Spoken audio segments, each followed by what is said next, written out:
Math हो गया, English हो गया, रीजनिंग है, जीएस है। अगर आप सेंट्रल गवर्नमेंट की नौकरी के लिए तैयारी कर रहे हो तो ये 4 सब्जेक्ट चाहिए। स्टेट में तैयारी कर रहे हो तो इंग्लिश छोड़ करके फिर तुम्हारा जो है बाकी तीनों विषय का अपना यूज है। अब इसमें अगर आप देखोगे यहाँ पर क्या, बहुत सही तरीके से देखना। जैसे इंग्लिश होता है, इंग्लिश में यहाँ पर क्या है, रीजनिंग हो गया और आपका जीएस हो गया। सबसे पहले शुरुआत रीजनिंग से करते हैं। आप सब यहाँ पर बैठे हुए बेहतर तरीके से जानते हैं कि रीजनिंग में 40 प्लस स्कोर लाने के लिए मैक्स टू मैक्स 6 से 8 महीने, इससे ज्यादा का वक्त आपको नहीं लगेगा। ठीक है, रीजनिंग में साथ में इतना कोई सवाल मतलब नहीं बन सकता है हर चैप्टर में इतना पेचीदा कि वो तुम्हारे समझ के ही बाहर हो जाए। ऐसा नहीं होगा कैलेंडर में कुछ ऐसा सवाल बना दिया जाए जो बच्चा समझ ही नहीं पाएगा, प्रैक्टिकली पॉसिबल ही नहीं है। ठीक है, हर चैप्टर पे तुम नहीं बढ़ा सकते। हाँ, 2-3 चैप्टर कभी सिलोगिज्म टफ कर दिया, कभी कुछ कर दिया, कभी कुछ कर दिया, लेकिन बुरे से बुरे हालात भी रहे तो 40 प्लस तुम स्कोर कर सकते हो। और हालांकि इसमें बुरे से बुरे हालात का कुछ नहीं चलता है, ज़्यादातर बच्चे 45 प्लस, 47 प्लस, 48 प्लस वो स्कोर करके लेके चलते हैं। तो रीजनिंग कोई ऐसी चीज़ नहीं है जिसको सालों साल पढ़ने की आवश्यकता है। आप एक बार पढ़े और उसके बाद में बार बार सेक्शनल मॉक टेस्ट से आपका इसमें रिवीजन हो जाता है।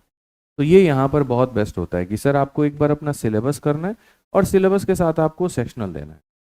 जीएस में कहानी यहाँ पर क्या होती है, कितना भी पढ़ लो, डिपेंड करता है क्वेश्चन के ऊपर में। ठीक है, किस्मत बढ़िया रही तो ठीक है, नहीं बढ़िया रही तो काम खत्म है। उदाहरण हम क्यों दे रहे हैं, हम बहुत ज़्यादा पढ़ के गए थे 2018 वाले पेपर में। 8,000 से ज़्यादा ऑनलाइनर करंट अफेयर हम याद किए थे, और स्टैटिक जीके का कोई पन्ना कोई जर्रा ऐसा नहीं था जो हम छोड़े हो, सब पढ़ के गए। और मेरे जीएस में 8 नंबर आए थे 50 में, सिर्फ 8 नंबर। और इतना मेहनत करने के बाद सिर्फ 8 नंबर आया 2018 के पेपर में, बता रहा हूँ। कहने में भी शर्म लग रहा था कि सिंगल डिजिट पे लटके हुए हैं। और वही 2019 में क्या हुआ कि वो जो पढ़े थे बस उतना ही पढ़े, उसको हम रिवाइज करते गए। 8,000 करंट अफेयर नहीं पढ़े, सिर्फ 2,500 करंट अफेयर पढ़ के गए। ठीक है, और उसके बाद जब पेपर देने गए तो मेरे में सबसे मजे की बात ये थी कि जो डैम वाला क्वेश्चन होता है ना, डैम वाला, ठीक है, भाखड़ा नागल, और ये हम लोग ट्रिक याद करते थे, टिहरी सबसे ऊपर है, सबसे ऊंचा कोई डैम है तो टिहरी है, और सारे जनरली उत्तराखंड में ही मिलते हैं। भाखड़ा नागल हो गया, ये सारी चीज होगी। ताल वाले जितने हैं सब उत्तराखंड में मिलेंगे। भगवान के नाम से जितने हैं वो तो सारे के सारे मध्य प्रदेश में मिलेंगे, जैसे पेंच पार्क हो गया। तो मेरे में क्या हुआ कि लगातार 3 क्वेश्चन डैम के, 2 क्वेश्चन पार्क के, 5 के 5 क्वेश्चन लगातार मेरे में आ गए। भाई साहब मेरा मौज हो गया वहीं पे। मैं कहा इससे बेहतर और क्या चाहिए ये बताओ। करंट अफेयर के जो 4 क्वेश्चन आए थे वो एकदम वही थे जो मैं पढ़ के गया था, और इस कारण मेरा जीएस में स्कोर आया 34 नंबर।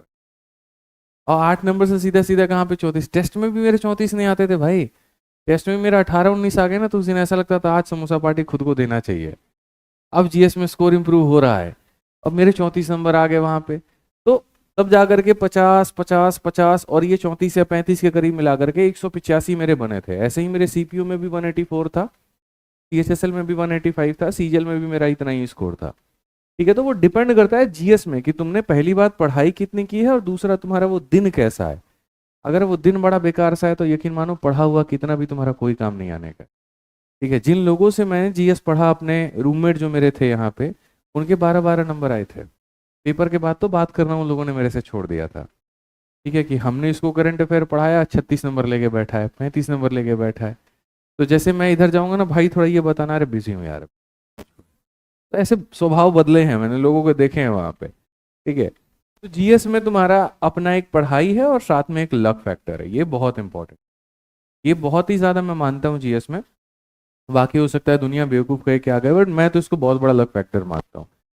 इंग्लिश में कहानी क्या है, इंग्लिश में आपको पता है कि एसएससी की जो वोकैबलरी है वो फिक्स है, वही 3-4 हजार वर्ड घूमते फिरते आते हैं।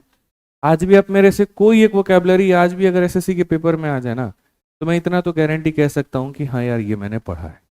हो सकता है थोड़ा कम याद हो, थोड़ा धुंधलापन हो दिमाग में, क्योंकि मुझे याद किए हुए रिवाइज किए हुए बहुत वक्त हो गया, लेकिन कोई ऐसा नया वोकैबलरी नहीं आता है। 4 साल का एवरेज अगर आप निकाल करके वोकैबलरी पढ़ के चले जाओ, वोकैब में 3 सेक्शन होता है, साइन एंटो होता है, वन वर्ड होता है और इडियम्स होता है। आप तीनों को पढ़ के चले जाओ, या मुश्किल से मार्केट की कोई 3 किताब पढ़ के चले जाओ, या एक ब्लैक बुक की जो तुम्हारी आती है वो पढ़ के चले जाओ, या एक संजीवनी है वो पढ़ के चले जाओ, कोई भी एक किताब मतलब पूरी तरीके से पढ़ लो, तो तुम्हारा ये वाला पार्ट हो जाता है। अब वोकैबलरी, अब देखो इंग्लिश के भी 2 भाग हैं, वोकैबलरी और ग्रामर है। 25 क्वेश्चन में 12 क्वेश्चन वोकैबलरी के आते हैं यहाँ पे, और दुनिया किस चीज के पीछे दीवानी है? ग्रामर।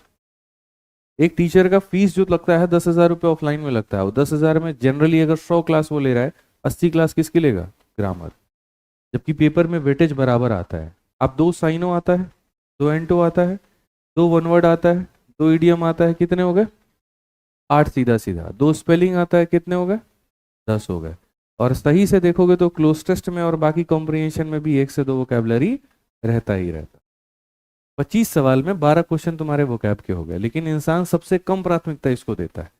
और मजे की बात यह है कि अगर आप इसको रेगुलर बेसिस पे सिर्फ 1 घंटा, 45 मिनट से 1 घंटा अगर आप इसको दोगे, रोज के रोज दोगे, ठीक है, सुबह उठे, पर्ची ले ली अपनी 20 क्वेश्चंस की, कमरे में टहलते रहे, पढ़ते रहे, उसको याद करते रहे वहां पे, तो ये वाला पार्ट तुम्हारा बड़ा जल्दी आसानी से याद हो जाएगा। और कई ऐसे इडियम फ्रेजेस तो मेरे को वोकैबुलरी के नाम पे याद हो जाते थे, जैसे लीव नो स्टोन अनटर्न्ड। अब इतना समझ में आ जाता था कि यार कोई भी कोशिश करनी नहीं छोड़नी है, मतलब हर संभव कोशिश करनी है, ये इसका मतलब हो गया। फ्रॉम हियर टू देयर मतलब भागम भाग वाली जिंदगी, ठीक है। मेयर्स नेस्ट हो गए, बहुत सारे हैं, आप लोग पढ़ते होंगे तो आप लोग को पता होगा। वहां पे कई ऐसे शब्द हैं इंग्लिश के जिसके मतलब हैं, और उसी मतलब के आधार पर जो है आपका ईडियम बन जाता है। आप उसको याद कर लेते हो तो स्ट्रॉन्ग बनाओ जितना हो सकता है, बोल करके, रट करके, शब्द पढ़ कर करके, सारी चीजें यहाँ ट्रिक्स बना करके, ठीक है, वो बनाओ। अब डोलफुल शब्द है, डॉली फूल गई, क्यों फूल गई भाई? फूल नहीं दिए उसको, डोलफुल हो गया, मतलब एक उदास सा चेहरा, उदास सा मन। तो ये इंग्लिश में भी बहुत मेहनत नहीं है, इसमें भी आप 40-45 प्लस आराम से स्कोर करके जा सकते हो, दिक्कत नहीं है। आता है मैथ्स का। मैथ्स में क्या है ना, पहली बात, आपको दिखता है कि आपका सिलेबस फिक्स है, लेकिन आपका क्वेश्चन फिक्स नहीं है। इसमें क्या है कि तुम्हारा एक फिक्स वे है, फिक्स पैटर्न है कि हाँ इतना ही करना है, इसमें इतना ही करना है रीजनिंग में। लेकिन मैथ और जीएस ऐसा है, कितना भी कर लो मेरे भाई, यहाँ पर आपको हर बार जब भी पढ़ने जाओगे तो नया लगेगा। जीएस में आप कितना भी याद कर लो, फिर से दोबारा उसके अंदर में जाओगे तो एक नई गहराई, नया सवाल, नई चीजें मिलेंगी। इसमें बच्चा ज्यादा मेहनत क्यों नहीं करता है? क्योंकि भाई थोड़ा बहुत लक का खेल है। इसमें कहानी क्या है, अभी मान लीजिए आपने परसेंटेज पढ़ा, ठीक है, आप मेरी शीट पढ़ रहे हो, आपका रूममेट हो सकता है किसी दूसरे टीचर से पढ़ रहा हो, एक बार उसने आपको अपनी शीट दिखाई और आप उसके क्वेश्चन लगाना शुरू किए, आपसे 5 क्वेश्चन उसके नहीं लगे ना, तो आपका फोकस अब तुरंत उस 5 सवाल पे आ जाएगा। यार कैसे बनेगा बता दे एक बार, मैं गारंटी कहता हूँ। यहाँ पे हो सकता था जीएस के भी 5 सवाल आपसे नहीं बने हो, आप उसके पीछे नहीं भागोगे, आप इसके पीछे तुरंत भाग जाओगे कि यार ऐसे कैसे पॉसिबल है कि हमने यहाँ पर परसेंटेज पढ़ा और ये 5 सवाल नहीं बने। फिर आप उसके तरीके जानना शुरू करते हो। कभी मॉक टेस्ट में बढ़िया सवाल आ गया है, कोई क्वेश्चन ऐसा जो ग्रुप में काफी ज्यादा डिस्कस हो रहा है आपके सामने, आप ईगो पे ले लेते हैं बड़ा जल्दी, ऐसे कैसे नहीं बना। और वो चीज आपकी रुचि बढ़ाते जाती है, बढ़ाते जाती है, बढ़ाते जाती है। इसीलिए अक्सर मैथ्स के वीडियोस पर ही व्यूज ज्यादा होते हैं। नया तरीका हमेशा, इसमें नया करने के भी ऑप्शंस बहुत होते हैं। परसेंटेज को ही पढ़ाने के 20 तरीके हैं, और 20 लोग हैं तो अपने अपने तरीके से पढ़ा रहे हैं, और हर किसी से यकीन मानिए आप कुछ ना कुछ सीख रहे हैं। मैं पढ़ाऊंगा, मेरे से आप कुछ अलग सीखेंगे, किसी और की वीडियो होगी आप उससे कुछ अलग सीखेंगे, कोई टेस्ट सीरीज मिलेगा आपको, उससे आपको अलग सीखने को मिलेगा, और सीखने के इसका कोई अंत नहीं है। तो इसमें भी मेरा सजेशन होता है कि इसको भी एक सैचुरेशन पॉइंट पे लेकर के आओ, इसके पीछे भी इतना मत भाग जाओ कि बाकी चीजें तुम्हारी छूट जाए। ये इंटरेस्ट है, और ये थोड़ा गहरा घातक भी है, मैं आपको बता रहा हूँ। मैथ्स का टीचर होकर के मैथ्स में खुद बोलूंगा थोड़ा कम रखो, ठीक है, कारण मैं बताता हूँ, क्योंकि मैं नहीं चाहता कि आप में से बैठा कोई भी व्यक्ति यहाँ मैथ्स की टीचिंग वाले राह पे चले। मैं चाहता हूँ आप सिलेक्शन की राह पे आए तो आप सिलेक्शन की राह पे चले, सिलेक्शन ले ले, फिर आपको जिस सब्जेक्ट का विषय का टीचर बनना है आप उस सब्जेक्ट का बनिए। क्योंकि आपको पता भी नहीं, जाने अनजाने में आपके दिन के 8 घंटे से 9 घंटे के शेड्यूल में आप 4 घंटे से ज्यादा वक्त कब मैथ्स को देते हैं आपको पता भी नहीं, और आप 40 मिनट से भी कम वक्त आप जीएस को देते हैं, आपको ये तक नहीं। बैठ करके कभी आप उसके ऊपर एनालिसिस नहीं करेंगे, जबकि आपको ये सोचने की आवश्यकता है कि मेरा जो सिलेक्शन है वो चारों के चारों विषय के ऊपर में। अगर हम सीपीयू में ही देख ले उदाहरण के तौर पे, तो कितने कितने सवाल है? 50 50 50 50। आप मेंस में देख लो ना, प्री पे तो मेरिट बनती है, मेंस में देखो मैथ के कितने क्वेश्चन? 30 सवाल। इंग्लिश के कितने क्वेश्चन? कितने आते हैं? 45 आते हैं। रीजनिंग के 30 हो गए, और इसके कितने हो गए बताओ? तुम लोगों को मेंस का क्वेश्चन भी नहीं पता है कितना आता है, ठीक है। तो यहाँ पर तुम्हारे कितने हो गए? 70 ये हो गए, और 100 130, 130 इंटू 3 390 नंबर का तुम्हारा पेपर। अब सोचो यहाँ पर कि मेंस में तुम्हारा यहाँ पर ये वेटेज है, इस तरीके से सीजीएल मेंस की अगर मैं बात करूँ तो ये वेटेज है, और सारा कट ऑफ, सारी चीजें तुम्हारी इसी के ऊपर में बननी है। अब जो टैक्टिकली चलेगा तो वो इस बात को बेहतर समझेगा कि यार मेरे को पढ़ने तो सारे हैं, एक विषय के ऊपर में अगर मैं बहुत ज़्यादा समय भी दे दूँ तो सवाल का मतलब 90 नंबर लेके आ जाएंगे, लेकिन मेरे सिलेक्शन तो यहाँ पर बाकी तीनों विषय के ऊपर में भी होना है। तो जब भी अपना रूटीन बनाओ, जब भी अपना शेड्यूल बनाओ सुबह उठने में लेकर के शाम तक, तो पहले कोशिश करो कि मॉर्निंग आवर में उन चीज़ों को रखो जो याद करने वाली चीज़ है। जैसे 9 बजे से क्लास है तो 9 बजे मत उठो, 6 बजे उठ सकते हो, 7 बजे उठ सकते हो, तो 6 या 7 बजे उठ करके वोकैबलरी करंट अफेयर को पहले निपटा दो। मैथ की क्लास यहाँ से ले ली, जाने के बाद में अपना थोड़ा सा जो है वो इंग्लिश का अपना ग्रामर का रख लिया, दोपहर के समय में रीजनिंग और ग्रामर रख लिया, शाम के समय में जो है अपना मैथ्स रख लिया। ये चीज़ें अपनाओ, और एक सब्जेक्ट के पीछे इतना दीवानापन ज़रूरी नहीं है। दूसरी बात कि हम इतना पढ़ लेते हैं, जो पर्ची का सवाल था, हमें पता नहीं चलता कहाँ पर क्या लगाना है, कैसे लगाना है। ये बीमारी तुम्हारे अंदर तब आती है जब खाली तुम शीट के आधार पर रहते हो। अगर इस शीट से थोड़ा सा ऊपर उठ करके पीवाईक्यू के क्वेश्चंस लगाने शुरू कर दो, जो एसएससी मैथ की मैंने आपको बुक दी है वहां पर अगर उसके सारे क्वेश्चंस लगा दो, यकीन मानो किसी भी टीचर का या कोई भी एग्जाम का कोई भी क्वेश्चन तुम बनाना सीख जाओगे। और बुक लगाने में भी ऐसा होगा कि 5 से 10 सवाल तुमसे नहीं लगेंगे, इसीलिए मैंने डाउट टीचर रखा हुआ है। क्यों नहीं लगेगा भाई? जाहिर सी बात है कि बुक के अंदर की 100 बुक कह रहा है जो आपकी क्लासरूम शीट है उसके अंदर की 100 चीजें ऐसी हैं जो बुक में दी गई हैं वो बन जाएंगी।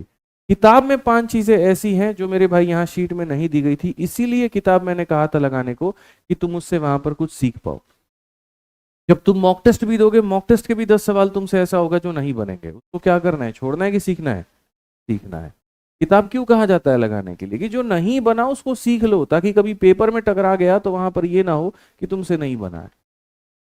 तो यहाँ पर जब शीट तुम लगाते हो, पहले तो 1 से 2 बार इसकी प्रैक्टिस करो, रोज रात को बैठो, 1-2 घंटा बैठो, प्रैक्टिस करो, और इसके बाद में तब वहां पर अपने जो एसएससी मैथ वाली किताब है उसको लगाओ, उसको मत छोड़ो।